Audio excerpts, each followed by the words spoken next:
Video দিলে আপনাদের মধ্যে কিছু মানুষ খালি আমার পোস্টের মধ্যে এসে কমেন্ট করে আমাকে দেখতে দেখে মিয়া খলিফার মতো লাগতেছে।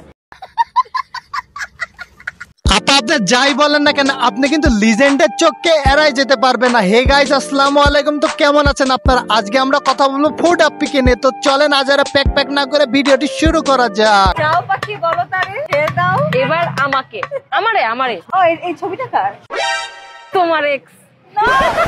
আপা, এটা আপনাদের মতো অনেক মেয়েদের রাতের বেলার এক্স। ইনার নাম হচ্ছে গুরু জনি চন্দ্র দাস। আপনারা যেমন দিনে রাতে এদিক ওদিক যে খেয়ে বেড়ান, ইনিও কিন্তু সেই রকম আপনাদের মতোই চাকরি করে। ইনি শুধু ঘরের মধ্যে খান আর আপনারা বাইরে খান, এতটুকুই পার্থক্য। সঠিক বলেছেন। আমি না বুড়া হওয়ার পর ওরে চিনছি। My whole life was so innocent.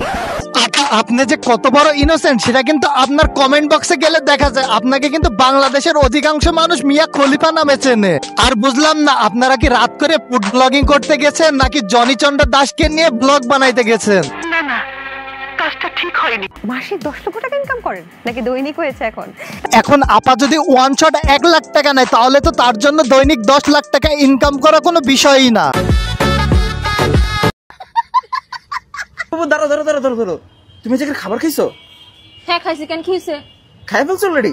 হ্যাঁ একটু খাইছি। কেন? আল্লাহ, এখানে খাবার খেলে মানুষ উড়ে যায় জানো? কি এটা কি কোনো অ্যাঙ্গেল থেকে ফুড ব্লগিং এর ভিডিও লাগতেছে নাকি স্টার জলসা সিরিয়াল লাগতেছে? আপনারা কমেন্ট বক্সে জানাই দিয়ে।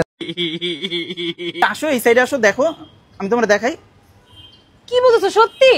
আসো তুমি এই সাইডে আসো না। কোন সাইডে? ওই যে ওখানে দাঁড়াও। উড়ে যায় মানে? রেডি?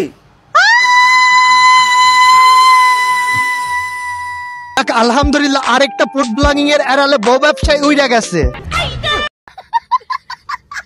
আজকে ভিডিওটি এই পর্যন্তই ছিল। যদি ভিডিওটি ভালো লেগে থাকে তাহলে ফেসবুক পেজটি ফলো করে দিবেন। আর কেউ যদি ভিডিওটি ইউটিউব থেকে দেখে থাকেন তাহলে ইউটিউব চ্যানেলটি সাবস্ক্রাইব করে দেবেন। ধন্যবাদ।